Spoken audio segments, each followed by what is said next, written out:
I see you have constructed a new lightsaber. Your skills are complete.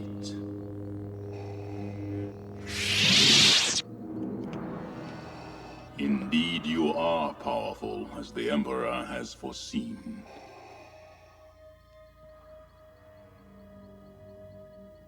Come with me. Obi-Wan once thought as you do. You don't know the power of the dark side. I must obey my master.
Greetings, Bucketheads. Mavar Tigar.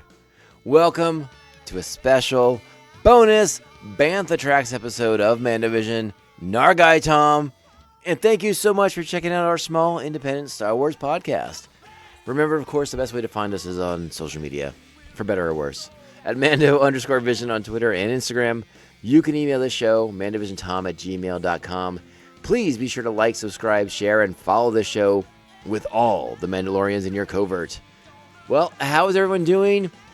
We're not even a full week removed from Obi-Wan Kenobi dropping, and truth be told, I'm recording this Bantha Tracks episode immediately after I recorded my review recap of the finale last Thursday. I recorded that on the 23rd, and it's the 23rd right now. So the episode's still very fresh in my mind.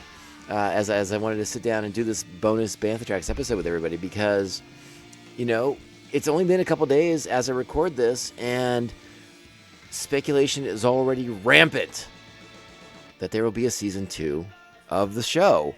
You know, and leading up to the series, both Ewan and Deborah Chow and a lot of people involved, I think Kathleen Kennedy even said that they're not interested in doing another season of Kenobi if it were to be warranted, if it were to be agreed upon, if the buckets full of cash were to flow into the right pockets.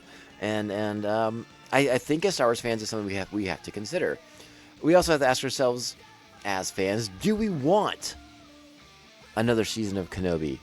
And that's a more complicated question than I think I can actually handle on my own. Because I'm a simple man. I'm like Boba Fett in many, many ways. I'm a simple man trying to make my way in the galaxy, and if the galaxy wants to give me more Star Wars to watch, I'm gonna watch it. At least until it becomes just like such garbage that I don't. But that's not what's going on. Like I'm enjoying the Star Wars content that we're getting by and large. Even the stuff I don't agree with, I'm still enjoying in one fashion or another. So the idea that maybe another Kenobi series happens down the road. And again, I stress that down the road. I'd like this show, this series, to have some breathing room. Like if they want to come back, it shouldn't be on a schedule. It shouldn't be like next year at the same time Kenobi's back. No. Space this out. Let this breathe. Give it some time, and let's develop a story here. And the calendar is chock full of Star Wars for a long time. And potentially by the time another Kenobi series were to come around, Star Wars will be back in cinemas. We'll be seeing it in the movies as well. And won't that be delightful? because as much as I enjoy Star Wars on Disney Plus, I do enjoy a cinematic Star Wars experience. There's a huge asterisk on that comment, by the way. I enjoy Star Wars in a cinematic experience with people who know how to watch a movie and not be a bunch of clowns with their phones on, or they're like cooking fish, or doing weird things in the theater that annoy the crap out of me. Those are the people I want to watch a Star Wars film with. I don't. If you're there and you're trying to bake a fish or do a rotisserie chicken, I got no time for you. Get out of here. Much like those gatekeeper people, get out of here. Don't have time for you. Get lost. Oh, sometimes going to the theater is exasperating. But by and large, I still enjoy the cinematic experience. I just got to pick and choose my times carefully. So I look forward to seeing Star Wars on a big screen at 10 a.m. when no one else is there. That's my time to go. Just me. Just me. But I think keeping Kenobi as a limited series on Disney Plus, again, I think if you can break away from that 2-hour time restriction, that 2.5, even 3, I guess, where time limitation, you can tell a more full, developed story, and I enjoy this format. I've talked about it a million times. So what would a season 2 of Kenobi look like? Well, that's what this podcast is for. What this particular episode of Bantha Tracks is going to be all about, because I thought of something that I didn't hate. And again, I'm sort of the mindset where I am perfectly content to have this be the only season, the only series of Obi-Wan Kenobi in this time frame. I'm A-okay with that. If that is ultimately the decision to be made, I have no complaints. I was very happy with the way the show ended, with what we got from it, with the beats and where things kind of ended up and wrapped up. Again, there were some minor story quibbles and quirks, but by and large, this show, a solid A rating. Okay, 9 buckets, easy, for sure overall score. But I thought of something, and I was sort of intrigued by the idea, by the possibility, and I played that sound clip from Return of the Jedi to open the series, because it sort of hints at the idea that perhaps there was a time when Obi-Wan Kenobi believed that the redemption of Anakin Skywalker was real and was something that was on the table. Now, the way the show, this particular series, had just ended, seems to have kind of put a dash on that, right? Obi-Wan tells Vader as he's walking away from him, the helmet, torn asunder. We see the cracked visage of the old, desiccated, burned up Anakin Skywalker. Then my friend is truly dead. Those are some of the final words. One of the final lines of dialogue that Obi-Wan Kenobi imparts to Darth Vader. But we have that piece of dialogue from Return of the Jedi that maybe at one point Obi-Wan thought that Vader was worth redemption, that there was a chance to save Anakin Skywalker. Now, I will fully admit the idea I came up with is really, really pushing the timeline. Really pushing the timeline. Like it's dangerously close to A New Hope. And that, thus far, is probably the biggest fault with the idea that I had. But I wanted to share it with you wonderful people who take the time to download and listen to the show, because, that's what we do on Bantha Tracks. That's the fun of these Bantha Tracks episodes, is like we can kind of get into some stuff. I don't normally play the speculation game for things that exist, but for things that don't exist, like, we can speculate our brains out. So that's kind of what I wanted to do with this. I was like, well, there's no real that at this point in time, I should say, there's no real tangible Kenobi season 2 happening, that we know of, at least. So why not speculate, and why not share my idea with you wonderful people? And you can let me know if I'm out of my GD mind, my MFN mind, with this thought. Like I said, the biggest flaw I could think of, and again, I got to go back and do a little bit more homework to double check some facts on this idea that I had, is the timeline, is that it's pushing right up against, fairly closely up against, A New Hope. That's the biggest detriment to it. But my idea was this, and this is what I want to share. This is what I want to talk to you all about. We talked in the review, the recap, about the duology, the symbolism of both Obi-Wan and Ahsoka Tano getting into conflict with Darth Vader, the shoring, the rendering of the helmet, the left side, the right side, left side for Obi-Wan, right side for Ahsoka, revelation of Anakin in there, the way he looks, the way he is, the way that he is presented to his former best friends, basically, the two most important people to him, not named Padme Amidala, his former master, his brother, his best friend, Obi-Wan Kenobi, and his Padawan, his friend, his apprentice, Ahsoka Tano.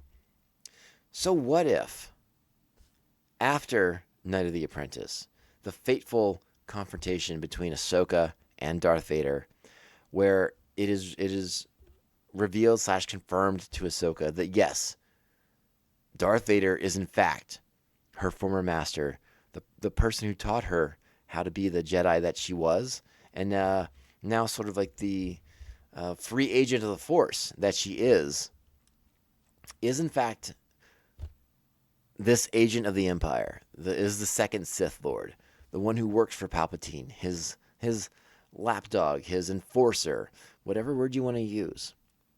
What if after that confrontation at the ancient Sith temple, shaken by what Ahsoka has learned, she seeks out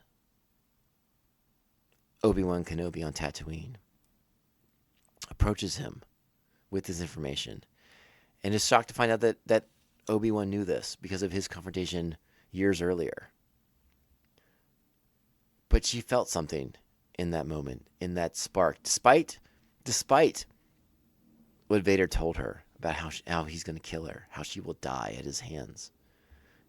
She felt a spark, a conflict, much like Luke Skywalker will come to feel. And she believes that Anakin can be saved. And she convinces Obi-Wan Kenobi that Anakin can be saved. You know, if you know your comic book history for Star Wars, the Tales of the Jedi books in particular, you know, and it happened in the old EU. Like Luke fell to the dark side, was redeemed, was saved by Leia.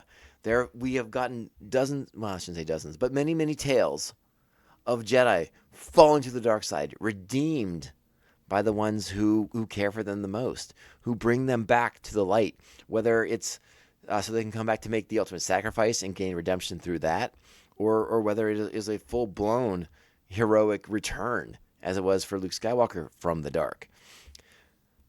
So they embark on a mission. Ahsoka and Obi-Wan, Ewan McGregor and Rosario Dawson, reuniting for the first time in real life, IRL, on the screen, in a way we've never seen before, on a mission to rescue Anakin Skywalker from the Emperor and basically from Darth Vader. That, my friends, is a show that I might really, really engage with. The complication, aside from the timeline issue, again, because Ahsoka's confrontation with Vader is very, very close to A New Hope. You know, there's maybe you can maybe play with a couple years in between. It sort of depends. You might be able to fudge that timeline just a smidge to give yourself a little extra room. But you could do this. You can make this happen. The only problem in my mind, this is a story that is far more character driven than action driven, and I don't feel 100% confident that is an avenue of storytelling that the current Disney Plus format wants to pursue. It's sort of a character-driven, character study, breaking down Anakin and Obi-Wan and Obi-Wan, Vader, Ahsoka, Anakin, all of it. Breaking them down, getting into their psyches, exploring them, and exploring the idea of redeeming the Dark Lord of the Sith. Their dogged efforts to break through and kindle some, spark some sort of I don't know, a light in the darkness that is Darth Vader, and a light that maybe they fail, that they ultimately will fail on, but that Luke, Anakin's son, is able to pick up and spark and turn into a burning fire that ignites by the time of Return of the Jedi and the critical moment against Palpatine. I think this is the story I'd like to see if they were to do it. And again, but again, I don't think it'd be as action packed and action oriented as it would, as this previous Obi-Wan show would have been. Like, the action would probably come early. The early episodes where they have to engage against Vader and subdue Vader and get him somehow in a room somewhere where he can't do anything, and they can sort of try and chip away at the Vader persona, at the Sith identity, at all those dark side energies that swirl about him and swirl in him and around him. And there's a lot to get into there, but it's a much more visceral show than it is action oriented, right? So that's sort of the complication with it. But I would be insanely fascinated by it. And then again, it can't work, but again, it would provide the opportunity to put like a little crack in that Vader armor that his son can then exploit and take advantage of to bring back and to ultimately redeem Anakin Skywalker. And then make that line in Jedi make sense, that Obi-Wan once thought as you did. But again, you can also, put a little bow on some other things as well. Like when Vader ultimately breaks free, when Vader ultimately escapes, and when Vader ultimately brings the house down, probably literally, on Ahsoka, on Obi-Wan Kenobi, it would be with the assumption that he has just killed them, that they are dead. And that is why he doesn't pursue Ahsoka. That is why he thinks that when Obi-Wan Kenobi shows up on the Death Star, he's like, I thought I killed this fool a couple years ago. Because of the mountain that I dropped on his head or whatever. I think this is a story that has some legs to it in a way that Darth Vader doesn't, because he's got those metal legs. That's a bad joke. I'm so sorry. Oof. Okay, but you know what I mean. I would be really, really into that idea if that were to be the route they chose to go. Explore the idea that Obi-Wan thinks that there is a spark of his friend in there that can be redeemed, and have it be with Ahsoka. You now have Rosario in the role. You can bring these characters together in a way that the fans haven't seen before. Are you telling me the fans wouldn't lose their mind at the idea of seeing Ahsoka and Obi-Wan together again in real life on a Disney Plus series? We'd lose our minds. We'd lose our minds. And to be on what we know as the fans is an impossible mission. The redemption of Anakin Skywalker, a mission doomed to failure. But we've done it before in Star Wars. We all love Rogue One. We knew they weren't making it out of that alive. So, something to ponder, something to consider. And it doesn't have to be bigger than that. But knowing Disney and Star Wars, like, it would probably end up becoming bigger than that.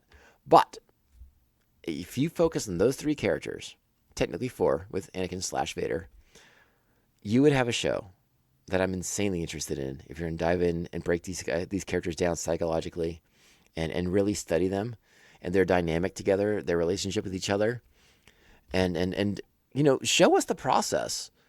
Let's chronicle these things in what many casual Star Wars fans consider to be real Star Wars, instead of in a book or in a comic book.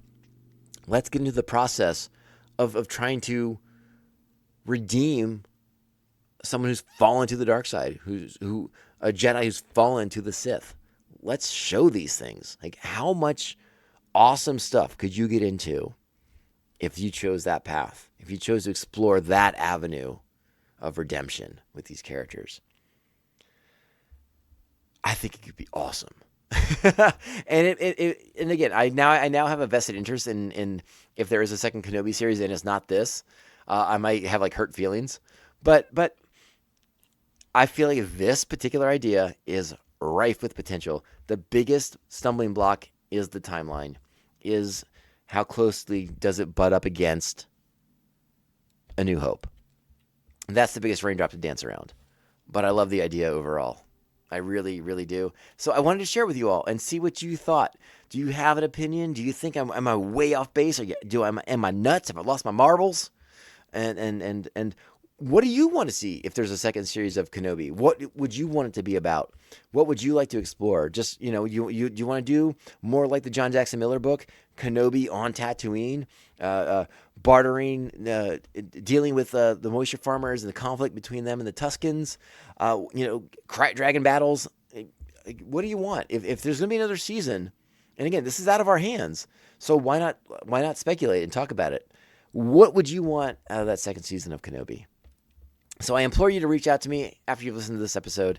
Hit me up on the social medias. You know where I'm at on Twitter and Instagram. It's at Mando_Vision. Again, Twitter and Instagram. You can email the show, mandovisiontom@gmail.com.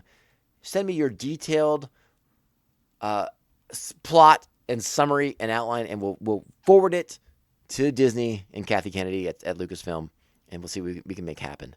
But I almost want to write this as fan fiction because I think this is a really solid idea.